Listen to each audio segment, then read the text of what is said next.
This is Beyond Sports. Accept the unaccepted. Hi നമസ്കാരം. Beyond സ്പോർട്സിൻ്റെ മറ്റൊരു എപ്പിസോഡിലേക്ക് സ്വാഗതം.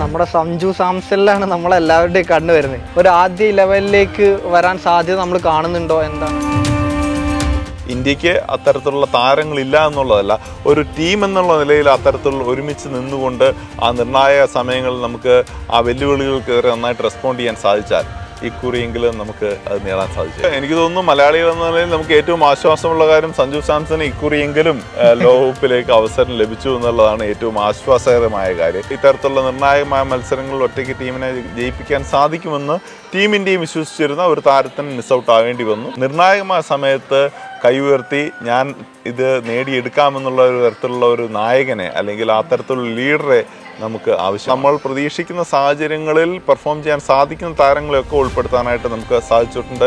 ചില താരങ്ങൾ മിസ് ഔട്ടായി പോയിട്ടുണ്ട് എന്നുള്ളതിൽ സംശയമൊന്നുമില്ല. അതിൽ ഒരു മെൻ്റൽ ടഫ്നെസ്സിൻ്റെ ഒരു ഫാക്ടർ പലപ്പോഴും നോക്കൗട്ട് മത്സരങ്ങളിൽ നമുക്കുണ്ടാവാറുണ്ട്. അത് സമ്മർദ്ദത്തെ അതിജീവിക്കാനായിട്ടുള്ള ഒരു കഴിവാണ്. അങ്ങനെ നോക്കുമ്പോഴും ഏത് ടീം സെലക്ട് ചെയ്യുമ്പോഴും മിസ് ഔട്ട് ചെയ്യുന്ന വളരെ ദൗർഭാഗ്യം പിടികൂടിയിരിക്കുന്ന ആരെങ്കിലും ഒരാളുണ്ടാവാനുള്ള സാധ്യത ഏത് ടീം സെലക്ട് ചെയ്യുമ്പോഴും താങ്കൾ സൂചിപ്പിച്ചല്ലോ. അത് ക്രിക്കറ്റ് അല്ല, ഫുട്ബോളല്ല, ലോകത്തിന് ഏത് സ്പോർട്ടാണെങ്കിലും ഏത് ടീം സ്പോർട്ടും അത്തരത്തിലുള്ള ചില പ്രശ്നങ്ങൾ, ചില വിവാദങ്ങൾ ഉണ്ടാവാറുണ്ട്. പക്ഷേ ഒരു ബോളർ അല്ലെങ്കിൽ ഒരു ബോളിംഗ് യൂണിറ്റ് മത്സരം ടീമിൻ്റെ വിജയിപ്പിക്കുന്നുണ്ടെങ്കിൽ അതിന് ചുക്കാൻ പിടിക്കാൻ പോകുന്നത് മാത്രമേ യാതൊരു സംശയമില്ല. അത് ബുംറ തന്നെ.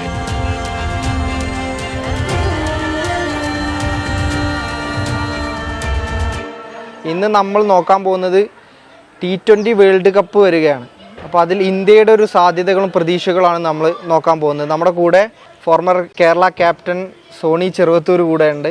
നമുക്ക് നോക്കാം എന്താണ് ഇന്ത്യയുടെ ഒരു വേൾഡ് കപ്പിലൊരു സാധ്യതകൾ. നമുക്കറിയാം, സമീപകാലങ്ങളിൽ അന്താരാഷ്ട്ര ക്രിക്കറ്റിലെ ഏറ്റവും സ്ഥിരതയാർന്ന ഏറ്റവും ഇംപ്രസീവായിട്ടുള്ള ടീമുകളിലൊന്നാണ് ടീം ഇന്ത്യ എന്നുള്ളതിൽ സംശയമൊന്നുമില്ല. പക്ഷേ അതിനോടൊപ്പം ചേർത്ത് വായിക്കേണ്ട ഒരു കാര്യം ICC ടൂർണമെൻറ്റുകളിൽ ഒരു കപ്പ് ഉയർത്താനായിട്ട് നമുക്ക് സാധിച്ചിട്ടില്ല. റാങ്കിങ്ങിൽ എപ്പോഴും നമുക്ക് മുന്നിൽ നിൽക്കാനായിട്ട് സാധിച്ചിട്ടുണ്ട്. കഴിഞ്ഞ ലോകകപ്പിലും അതെ, ലോകകപ്പിലും നമുക്ക് അത്തരത്തിൽ അവസാന നിമിഷം കാലിടണമെന്നൊക്കെ കണ്ടതാണ്. അപ്പോൾ അത്തരത്തിൽ ഒരു ICC ട്രോഫി നമ്മുടെ നാട്ടിലേക്ക് തിരിച്ചു കൊണ്ടുവരാനുള്ള മറ്റൊരു അവസരമായിട്ട് ഇതിനെ കാണാം. ടീം ഇന്ത്യക്ക് സാധ്യതകളില്ല എന്ന് പറയാൻ സാധിക്കില്ല. പക്ഷേ നിർണായകമായ സമയത്ത് കൈ ഉയർത്തി ഞാൻ ഇത് നേടിയെടുക്കാമെന്നുള്ള ഒരു തരത്തിലുള്ള ഒരു നായകനെ അല്ലെങ്കിൽ ആ തരത്തിലുള്ള ലീഡറെ നമുക്ക് ആവശ്യമാണ്. ഇപ്പോൾ നമ്മൾ പറയാം, ടീമിനെ നോക്കുമ്പോൾ നമുക്ക് ഓസ്ട്രേലിയയിലൊക്കെ വെച്ച് നോക്കുമ്പോൾ അവസാന ഘട്ടമാകുമ്പോൾ ഒരു നോക്കൗട്ടിലേക്ക് വരുമ്പോൾ ഓസ്ട്രേലിയയുടെ ഒരു അഗ്രസീവ്നെസ് നമുക്ക് കാണാം. അതുപോലെ ആ ഒരു അഗ്രസീവ്നെസ്സാണ് നമ്മൾ മിസ് ചെയ്യുന്നത് ഇന്ത്യൻ ടീമിൽ. അപ്പോൾ ഒരു പക്ഷേ എന്തായിരിക്കും ഇന്ത്യയുടെ ടീമിൻ്റെ ഒരു ആശങ്ക, നമ്മൾ ഫേസ് ചെയ്യാൻ പോകുന്ന ഏറ്റവും വലിയ ബുദ്ധിമുട്ട് എന്തായിരിക്കും? നമുക്ക് എന്തുകൊണ്ടും സന്തുലിതമായ ഒരു ടീമിനെ ഒരുക്കിയെടുക്കാനായിട്ട് സാധിച്ചിട്ടുണ്ട്. അതുമാത്രമല്ല IPL ശേഷം എത്തുന്നതായതുകൊണ്ട് തന്നെ എല്ലാവരും ആ ഒരു ഫോർമാറ്റുമായിട്ട് ഏറ്റവും യൂസ്ഡ് ആയിട്ട് നിൽക്കുന്നു എന്നുള്ളത് ടീം ഇന്ത്യ ലോകകപ്പിലേക്ക് പോകുമ്പോൾ തങ്ങളുടെ താരങ്ങൾ തയ്യാറെടുപ്പോടുകൂടിയാണ് വരുന്നതെന്നുള്ള ഒരു ആശ്വാസം ടീം ഇന്ത്യക്കുണ്ടാവും. മറ്റ് പല ടീമുകളിലായിട്ടാണ് കളിച്ചിട്ടുള്ളതെങ്കിൽ കൂടെ T20 ഫോർമാറ്റായിരുന്നു. അത് തന്നെ ലോകത്തിലെ തന്നെ ഏറ്റവും മികച്ച ടൂർണമെൻറ്റുകളിലൊന്നായ IPL ശേഷമാണ് ടീം എത്തുന്നതെന്നുള്ളത് ടീം ഇന്ത്യയുടെ മാനേജ്മെൻറ്റിന് ആശ്വാസം പകരുന്ന കാര്യം തന്നെയായിരിക്കും. പക്ഷേ അവിടെ എനിക്ക് തോന്നുന്നു താങ്കൾ സൂചിപ്പിച്ചതുപോലെ തന്നെ ഒരു മെൻ്റൽ ടഫ്നെസ്സിൻ്റെ ഒരു ഫാക്ടർ പലപ്പോഴും നോക്കൗട്ട് മത്സരങ്ങളിൽ നമുക്കുണ്ടാവാറുണ്ട്. അത് സമ്മർദ്ദത്തെ അതിജീവിക്കാനായിട്ടുള്ള ഒരു കഴിവാണ്. ഓസ്ട്രേലിയ പോലുള്ള ടീമുകൾ പല സമയത്തും പല സമയങ്ങളിലായിട്ട് അത്തരത്തിലുള്ള ആ ഒരു അഗ്രസീവ് ഇൻറ്റൻറ്റ് പ്രത്യേകിച്ച് ഏറ്റവും നിർണായകമായ സമയത്ത് ആ നോക്കൗട്ട് മത്സരങ്ങളിൽ കാഴ്ചവെക്കും നമ്മൾ കണ്ടിട്ടുണ്ട്. ഇന്ത്യക്ക് അത്തരത്തിലുള്ള താരങ്ങളില്ല എന്നുള്ളതല്ല, ഒരു ടീം എന്നുള്ള നിലയിൽ അത്തരത്തിലുള്ള ഒരുമിച്ച് നിന്നുകൊണ്ട് ആ നിർണായക സമയങ്ങളിൽ നമുക്ക് ആ വെല്ലുവിളികൾക്ക് നന്നായിട്ട് റെസ്പോണ്ട് ചെയ്യാൻ സാധിച്ചാൽ ഇക്കുറിയെങ്കിലും നമുക്ക് അത് നേടാൻ സാധിച്ചേക്കും. ഇപ്പോൾ നമ്മൾ ടീം സെലക്ഷൻ്റെ കാര്യം പറയാറുണ്ട്. ഇപ്പോൾ ക്രിക്കറ്റ് മാത്രമല്ല, ഫുട്ബോൾ ആയാൽ പോലും മറ്റ് ഏത് ചാമ്പ്യൻഷിപ്പിലും ഒരു ടീമിനെ സെലക്ട് ചെയ്യുന്ന സമയത്ത് ഏറ്റവും കൂടുതൽ കേൾക്കുന്ന ഒരു വാർത്ത ഇതായിരിക്കും, അവരും കൂടെ നമ്മുടെ ടീമിൻ്റെ ഭാഗമായിരുന്നെങ്കിൽ. ഒരു സെലക്ഷൻ്റെ ഒരു പ്രോസസ്സിൽ ആൾക്കാർക്ക് ഇപ്പോഴും വിശ്വാസമല്ല, അങ്ങനെ ഒരു ഇത് വരാറുണ്ട്. പക്ഷെ എന്താണ് ഈ ഒരു ടീമിൻ്റെ ഒരു സെലക്ഷനിൽ എന്താണ് നിങ്ങളുടെ അഭിപ്രായമായിട്ട് തോന്നുന്നത്? എനിക്ക് തോന്നുന്നു മലയാളികൾ എന്ന നിലയിൽ നമുക്ക് ഏറ്റവും ആശ്വാസമുള്ള കാര്യം സഞ്ജു സാംസന് ഇക്കുറിയെങ്കിലും ലോകകപ്പിലേക്ക് അവസരം ലഭിച്ചു എന്നുള്ളതാണ് ഏറ്റവും ആശ്വാസകരമായ കാര്യം. അങ്ങനെ നോക്കുമ്പോഴും ഏത് ടീം സെലക്ട് ചെയ്യുമ്പോഴും മിസ് ഔട്ട് ചെയ്യുന്ന വളരെ ദൗർഭാഗ്യം പിടികൂടിയിരിക്കുന്ന ആരെങ്കിലും ഒരാളുണ്ടാവാനുള്ള സാധ്യത ഏത് ടീം സെലക്ട് ചെയ്യുമ്പോഴും താങ്കൾ സൂചിപ്പിച്ചല്ലോ, അത് ക്രിക്കറ്റ് അല്ല, ഫുട്ബോൾ അല്ല, ലോകത്തിന് ഏത് സ്പോർട്ടാണെങ്കിലും ഏത് ടീം സ്പോർട്ടിനും അത്തരത്തിലുള്ള ചില പ്രശ്നങ്ങൾ, ചില വിവാദങ്ങൾ ഉണ്ടാവാറുണ്ട്. പക്ഷേ എനിക്ക് തോന്നുന്നു ഇക്കുറി ടീം സെലക്ട് ചെയ്ത സമയത്ത് ഫോമിലുള്ള തങ്ങൾക്ക് ടീം ജയിക്കാൻ സാധിക്കുന്ന അല്ലെങ്കിൽ നമ്മൾ പ്രതീക്ഷിക്കുന്ന സാഹചര്യങ്ങളിൽ പെർഫോം ചെയ്യാൻ സാധിക്കുന്ന താരങ്ങളെയൊക്കെ ഉൾപ്പെടുത്താനായിട്ട് നമുക്ക് സാധിച്ചിട്ടുണ്ട്. ചില താരങ്ങൾ മിസ് ഔട്ടായി പോയിട്ടുണ്ട് എന്നുള്ളതിൽ സംശയമൊന്നുമില്ല. അതിൽ ശുഭ്മൻ ഗില്ലിനെ പോലെ അന്താരാഷ്ട്ര ക്രിക്കറ്റിലും IPL-ലും ഒക്കെ നല്ല പ്രകടനം കാഴ്ചവെച്ചിട്ടുള്ള താരങ്ങളുണ്ട്. അദ്ദേഹത്തിന് അവസരം ലഭിച്ചില്ല. പിന്നെ എനിക്ക് തോന്നുന്നു 3 സ്പിന്നറിനെ ഉൾപ്പെടുത്തേണ്ടി വരുന്നു. റിങ്കു സിംഗിനെ പോലെ ഒരു മാച്ച് വിന്നറിനെ, പ്രത്യേകിച്ച് ഇത്തരത്തിലുള്ള നിർണായകമായ മത്സരങ്ങളിൽ ഒറ്റയ്ക്ക് ടീമിനെ ജയിപ്പിക്കാൻ സാധിക്കുമെന്ന് ടീം ഇന്ത്യയും വിശ്വസിച്ചിരുന്ന ഒരു താരത്തിന് മിസ് ഔട്ട് ആകേണ്ടി വന്നു. പക്ഷേ അത് മാറ്റി നിർത്തി കഴിഞ്ഞാൽ, 1-2 കാര്യങ്ങൾ മാറ്റി നിർത്തി കഴിഞ്ഞാൽ മൊത്തത്തിൽ വളരെ സന്തുലിതമായ, വളരെ പവർഫുൾ ആയിട്ടുള്ള ഒരു ടീമിനെ തന്നെയാണ്. അതിൽ എടുത്തു പറയേണ്ടത് ടീമിൻ്റെ എക്സ്പീരിയൻസ് ആണ്. വിരാട് കോഹ്ലിയും അതേപോലെ തന്നെ രോഹിത് ശർമ്മയും അടങ്ങുന്ന ആ ഒരു ടീമിന് നിർണായക ഘട്ടങ്ങളിൽ ഇന്ത്യക്ക് തുണ ചെയ്യാൻ സാധിക്കുമെന്ന് നമുക്ക് പ്രതീക്ഷിക്കാം. ഇപ്പോൾ നമ്മളിപ്പോൾ എക്സ്പെക്ട് ചെയ്യുന്ന ആ ടോപ്പ് 4-ലെ ഒരു പെർഫോമൻസ് ആണ്. ഒരുപക്ഷെ ആ ടോപ്പ് 4-ൽ നമുക്കൊരു പെർഫോമൻസിൽ ലഭിച്ചില്ലെങ്കിൽ ഒരുപക്ഷെ നമ്മൾ ബാറ്റിങ്ങിൻ്റെ ഒരു സാധ്യത എന്തായാലും കഷ്ടത്തിലാവുമെന്നാണ് എൻ്റെ ഒരു ആശങ്ക. അപ്പോൾ തീർച്ചയായും അങ്ങനെ തന്നെയല്ലേ? നമ്മൾ ടോപ്പ് 4 കൂടുതൽ എക്സ്പെക്ട് ചെയ്യുന്നുണ്ട് ആ പെർഫോമൻസ്.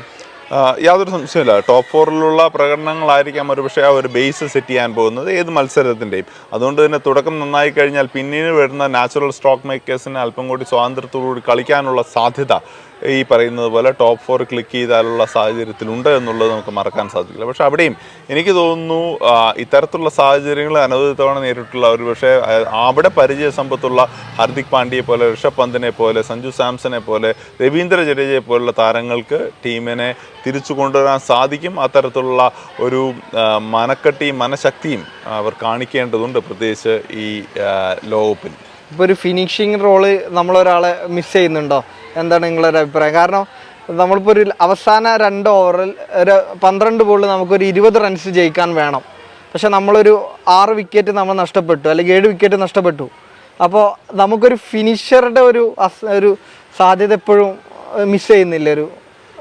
പ്രത്യേകിച്ച് നമ്മൾ കൂടുതൽ സ്പിന്നർമാരെ ഉപയോഗിക്കും. കുൽദീപ് യാദവിനെയും അതുപോലെ തന്നെ ചഹലിനെയും ഒക്കെ ഉപയോഗിക്കാനാണ് നമ്മുടെ ശ്രമമെന്നുണ്ടെങ്കിൽ ബോളർമാരുടെ എണ്ണം കൂടുകയാണെങ്കിൽ ഇമ്പാക്ട് പ്ലെയർ ഇല്ലാത്ത ടൂർണമെൻ്റ് ആണെന്ന് കൂടി നമ്മൾ മനസ്സിലാക്കേണ്ടതുണ്ട്. അപ്പോൾ ആ സമയത്ത് നമ്മുടെ വാലറ്റത്തിന് ഒരല്പം നീട്ടം കൂടുതലാണ് എന്നുള്ള ഒരു പക്ഷേ അത്തരത്തിലുള്ള നിരീക്ഷണങ്ങൾ പല ഭാഗത്തും നമുക്ക് കാണാനായിട്ട് സാധിച്ചിട്ടുണ്ട്. പക്ഷേ എനിക്ക് തോന്നുന്നു ഈ പറയുന്ന പോലെ 2 ഓവറുകളിൽ മത്സരം വിജയിപ്പിക്കാൻ സാധിക്കുന്ന ഹാർദിക് പാണ്ഡ്യയെ പോലെയുള്ള താരങ്ങൾ, അല്ലെങ്കിൽ രവീന്ദ്ര ജഡേജയെ പോലെ താരങ്ങൾ, ഋഷഭ് പന്ത് തിരിച്ചെത്തിയിട്ടുണ്ട്. അപ്പോൾ തീർച്ചയായിട്ടും അത്തരത്തിൽ അവസാന ഓവറുകളിൽ ആ സമ്മർദ്ദത്തിൻ്റെ സമയത്ത് മത്സരം വിജയിപ്പിക്കാൻ സാധിക്കുന്ന താരങ്ങൾ ടീം ഇന്ത്യയുടെ നിരയിലുണ്ട് എന്നതാണ് എൻ്റെ വിശ്വാസം. പക്ഷെ അവിടെയും ഈ വാലറ്റത്തിലേക്ക് കളി പോകുമ്പോൾ തുടക്കത്തിൽ വിക്കറ്റുകൾ നഷ്ടപ്പെട്ട് വാലറ്റത്തിനെ കൂട്ടുപിടിച്ച് വിജയിപ്പിക്കേണ്ട സാഹചര്യം വരുന്ന സമയത്ത് അത് എത്രത്തോളം ഫലപ്രദമായിട്ട് ചെയ്യാൻ സാധിക്കുമെന്ന് നമുക്ക് കാത്തിരുന്ന് കാണാം. അപ്പോൾ ശരിക്കും നമ്മളിപ്പോൾ ഒരു ഇംഗ്ലണ്ട് ടീമിനെ എടുക്കുമ്പോൾ ക്രിസ് വുഡ്, ഒരു ആർച്ചറൊക്കെയാണ് ആ ഒരു പൊസിഷനിലെങ്കിൽ നമുക്ക് എക്സ്പെക്ട് ചെയ്യാം അവരടിച്ച് ജയിപ്പിക്കും എന്നുള്ളൊരു നമുക്കൊരു സാധ്യത അതിനകത്ത് കാണാം. പക്ഷെ നമുക്കത് തീർച്ചയായും നമ്മൾ അങ്ങനെ ഒരു പ്രശ്നം നമ്മൾ അഭിമുഖീകരിക്കേണ്ടി വരും എന്തായാലും, അല്ലേ? അത് തീർച്ചയായിട്ടും അത്തരത്തിലുണ്ട്. അവിടെയും എനിക്ക് തോന്നുന്നു ഇപ്പോൾ ഞാൻ ബാറ്റ് ചെയ്യുന്നു അല്ലെങ്കിൽ മറ്റേയാൾ ബോൾ ചെയ്യുന്നു എന്നുള്ളതിനപ്പുറത്ത് തൻ്റെ ടീമിന് ഒരാൾക്ക് എങ്ങനെ കോൺട്രിബ്യൂട്ട് ചെയ്യാൻ സാധിക്കുന്നു എന്നുള്ളതാണ് ഏറ്റവും നിർണായകമായ വസ്തുത ഒരു ടീമിനെ സംബന്ധിച്ചിടത്തോളം. അവിടെയും ഒരാൾക്ക് ഒറ്റയ്ക്ക് മത്സരം അടിച്ച് ജയിപ്പിക്കാൻ സാധിക്കില്ല. പക്ഷെ മറ്റൊരാൾക്ക് കറക്റ്റായിട്ട് ഒരു സപ്പോർട്ട് നൽകാനായിട്ടെങ്കിലും നമ്മുടെ വാലറ്റിന് ശ്രദ്ധിക്കേണ്ടതുണ്ട്. എനിക്ക് തോന്നുന്നു രാഹുൽ ദ്രാവിഡ് ടീമിനെ ഏറ്റെടുത്ത സമയത്ത് ഏറ്റവും കൂടുതൽ ശ്രദ്ധ ചെലുത്തിയിരുന്നത് ആ വാലറ്റത്തിനെ ഒന്ന് ശക്തിപ്പെടുത്താനായിരുന്നു. കുൽദീപ് യാദവിൻ്റെ ബാറ്റിംഗ് ഇമ്പ്രൂവ് ചെയ്തിട്ടുണ്ട്. അതുപോലെ തന്നെ ഋഷഭ് പന്തും രവീന്ദ്ര ജഡേജയും അക്ഷർ പട്ടേലും ഉടങ്ങുന്ന ആ ഒരു ലോവർ മിഡിൽ ഓർഡർ എന്ന് പറയാവുന്ന അവരായിരിക്കാം ഒരുപക്ഷെ ഈ പറയുന്ന പോലെയുള്ള അവസാന ഓവറുകളിൽ ബാറ്റ് ചെയ്യാനായിട്ട് വരുന്നത്. അവർക്ക് ഒരുപക്ഷെ നല്ല രീതിയിൽ കോൺട്രിബ്യൂട്ട് ചെയ്യാൻ സാധിക്കുന്നു എന്നുള്ളത് ടീം ഇന്ത്യയെ സംബന്ധിച്ചിടത്തോളം അവിടെ ഒരു അല്പം ആശ്വാസം നൽകി. ഇപ്പോൾ നമ്മുടെ സ്ക്വാഡിൽ തന്നെ 3 സ്പിന്നേഴ്സ് ഇൻക്ലൂഡ് ആയിട്ടുണ്ട്. അപ്പോൾ അവരുടെ അടുത്തു നിന്നുള്ളൊരു എന്തായിരിക്കും ഒരു പെർഫോമൻസ് നമ്മൾ എക്സ്പെക്ട് ചെയ്യുന്നത്? കാരണം ഇപ്പോൾ ഒരു 4 ഓവർ എറിയുന്ന സമയത്ത് ഒരു 22 റൺസ് മാത്രം വിട്ടുകൊടുത്തിട്ട് അങ്ങനെയൊക്കെ ചെയ്യുമ്പോൾ നമുക്ക് ആ ടീമിന് വലിയൊരു കോൺട്രിബ്യൂഷനാണ്, പ്രത്യേകിച്ച് T20 പോലുള്ളത്. അതായിരിക്കുമോ നമ്മുടെ ടീം എക്സ്പെക്ട് ചെയ്യുന്ന അവരുടെ അടുത്ത് നിന്ന്? യാതൊരു സംശയമില്ല. എനിക്ക് തോന്നുന്നു രോഹിത് ശർമ്മയും ടീം മാനേജ്മെൻറ്റും ഒരു 3 മികച്ച സ്പിന്നേഴ്സ് നമുക്ക് ഉണ്ടാവണം എന്നുള്ള രീതിയിൽ തന്നെയാണ് ടീമിന് തയ്യാറാക്കുന്ന സമയത്ത് ഏറ്റവും കൂടുതൽ അവരുടെ ഇൻപുട്സിലുണ്ടായിരുന്നത്. അത് 1-2 കാര്യങ്ങൾ എനിക്ക് തോന്നുന്നു ഇപ്പോൾ ലോകകപ്പ് നടക്കുന്നത് USA-ലുമൊക്കെയാണ്. അവിടെ കിട്ടാവാൻ സാധ്യതയുള്ള സ്ലോ വിക്കറ്റുകളുടെ ഒരു സാന്നിധ്യം. അതുമാത്രമല്ല, വിദേശ താരങ്ങൾക്ക് പലപ്പോഴും സ്പിന്നിനെതിരെ അത്ര കാര്യമായിട്ട് ശോഭിക്കാൻ സാധിക്കാറില്ല. അതുകൊണ്ട് തന്നെ ആയിരിക്കണം 2 റിസ്ക് സ്പിന്നേഴ്സിനെ തങ്ങളുടെ നിരയിലേക്ക് എത്തിക്കുകയും അവരെ ഏറ്റവും ഫലപ്രദമായിട്ട് ഈ ഒരു സ്ലോ വിക്കറ്റിൻ്റെ സാഹചര്യങ്ങളിൽ ഉപയോഗിക്കാനുമായിട്ട് ടീമിൻ്റെ ശ്രദ്ധിച്ചതിൻ്റെ പ്രധാനപ്പെട്ട കാര്യം. എനിക്ക് തോന്നുന്നു റണ്ണ് വിട്ടുകൊടുക്കുന്നതിൽ പിശുക്ക് കാണിക്കുന്നതിനപ്പുറത്ത് ആ മധ്യ ഓവറുകളിൽ വിക്കറ്റുകൾ നേടിക്കൊണ്ട് എതിർ ടീമിനെ സമ്മർദ്ദത്തിലാക്കുക എന്നുള്ള ഒരു തന്ത്രം തന്നെയായിരിക്കണം. അത് മനസ്സിൽ വെച്ചുകൊണ്ട് തന്നെയായിരിക്കണം രോഹിത് ശർമ്മ ഇത്തരത്തിൽ 3 സ്പിന്നേഴ്സിനെ തങ്ങളുടെ നിരയിൽ ആവശ്യമുണ്ട്, ജെനുവിൻ സ്പിന്നേഴ്സിനെ തങ്ങളുടെ നിരയിൽ ആവശ്യമുണ്ട് എന്ന് ഒരുപക്ഷെ വാശി പിടിച്ചിട്ടുണ്ടാവില്ല. പക്ഷേ എന്നിരുന്നാലും അദ്ദേഹത്തിൻ്റെ അഭിപ്രായം അത് തന്നെയായിരുന്നു. അപ്പോൾ നമ്മുടെ ടീം ഇന്ത്യയുടെ കോമ്പിനേഷൻ നോക്കുന്ന സമയത്തും ഇപ്പോൾ ഒരുപാട് ലെഫ്റ്റ് ഹാൻഡേഴ്സ് ഉള്ള ടീമാണെന്നെങ്കിൽ ഒരുപക്ഷെ കുൽദീപ് യാദവിനെ പോലെ അല്ലെങ്കിൽ ചഹലിനെ ഉപയോഗിക്കാൻ ചിലപ്പോൾ നല്ല ഫോമിലായിരുന്നു IPL-ൻ്റെ തുടക്കത്തിലൊക്കെ തന്നെ. അപ്പോൾ തീർച്ചയായിട്ടും അത്തരത്തിൽ കൃത്യമായി അവരെ മിക്സ് ചെയ്യിക്കാൻ സാധിക്കുന്ന ഒരു ടീം സ്ക്വാഡാണ് നമുക്ക് ഒരുക്കിയെടുക്കാൻ സാധിക്കും. ഇപ്പോൾ പിച്ചിൻ്റെ കാര്യം പറഞ്ഞു, നമുക്കിപ്പോൾ ഗ്രൂപ്പ് മത്സരങ്ങൾ വരുന്നത് USA-ലാണ്. ഇപ്പോൾ നമുക്ക് പക്ഷേ ഒട്ടും എക്സ്പീരിയൻസ് ഇല്ലാത്തൊരു പിച്ചും കൂടെയാണ്. അപ്പോൾ എങ്ങനെയായിരിക്കും അവിടുത്തെ ഒരു സാഹചര്യങ്ങൾ? എനിക്ക് തോന്നുന്നു പക്ഷെ അവിടെ IPL മാതൃകയിൽ ടൂർണമെന്റ് നടക്കുന്നുണ്ട്. പക്ഷെ നമ്മൾ ഇന്ത്യൻ താരങ്ങളില്ലാന്നേ. അവിടെ നിന്നല്ല മറ്റൊരു രാജ്യത്തും ഇന്ത്യൻ താരങ്ങൾ കളിക്കാനുള്ള സാഹചര്യമില്ല. പക്ഷെ അവിടെ കളിച്ചിട്ടുള്ള താരങ്ങളിൽ നിന്ന് ഏറ്റവും കൂടുതൽ ഡേറ്റ കളക്ട് ചെയ്യാനായിട്ട് പലപ്പോഴും നമ്മുടെ അനലിസ്റ്റും ഒക്കെ തന്നെ ശ്രമിക്കുന്നുണ്ടാവും, അത് ശ്രമിച്ചിട്ടുണ്ടാവും, അത് നേടിയിട്ടുണ്ടാവും എന്നാണ് എൻ്റെ വിശ്വാസം. പക്ഷേ എനിക്ക് തോന്നുന്ന ഒരു കാര്യം, പലപ്പോഴും അത്തരത്തിൽ വിദേശ രാജ്യങ്ങളിലേക്ക് പോയിട്ട് ഇന്ത്യൻ സാഹചര്യങ്ങൾ നമുക്ക് പ്രതീക്ഷിക്കാൻ ബുദ്ധിമുട്ടാണ്. പക്ഷേ ഏതാണ്ട് അത്തരത്തിൽ പ്രത്യേകിച്ച് പുതിയ വേദികൾ പലതുമുണ്ട്, പുതിയ വിക്കറ്റുകൾ ഉണ്ടാവാൻ സാധ്യതയുണ്ട്. അപ്പോൾ റൺ ഒഴുകുന്ന വളരെ ട്രൂ ആയിട്ടുള്ള വിക്കറ്റുകളിൽ നിന്ന് ഒരല്പം വ്യത്യസ്തമായി പലപ്പോഴും ഒരല്പം സ്ലോ ആയിട്ടുള്ള ഒരു ലോ സ്കോറിംഗ് മത്സരങ്ങളും ഉണ്ടാവാനുള്ള സാധ്യത തള്ളിക്കളയാൻ സാധിക്കും. പൊതുവെ വെസ്റ്റ് ഇൻഡീസിലൊരു നമുക്ക് റെക്കോർഡ് എടുത്ത് നോക്കുമ്പോൾ വെസ്റ്റ് ഇൻഡീസിലെ ഒരു ഇന്ത്യയുടെ പെർഫോമൻസ് അത്ര മികച്ചതെല്ലാം തോന്നുന്നു. കാരണം 2007 വേൾഡ് കപ്പാണ് നമുക്ക് ഓർമ്മയിൽ വരുന്നത്. ആ ഒരു സാഹചര്യത്തിലേക്ക് നമ്മൾ പോകാൻ സാധ്യത ഉണ്ടാവും. എന്താണ്, അന്നും നല്ല സ്ക്വാഡായിട്ട് തന്നെയാണ് നമ്മൾ വേൾഡ് കപ്പിലും പോയിരുന്നത്. അന്ന് വളരെ ശക്തമായ സ്ക്വാഡായിരുന്നു, പക്ഷെ സന്തോഷമുള്ള സ്ക്വാഡായിരുന്നില്ല എന്ന് പക്ഷേ ആ ലോകകപ്പ് കഴിഞ്ഞപ്പോഴേക്കും നമുക്ക് മനസ്സിലായിട്ടുണ്ടായിരുന്നു.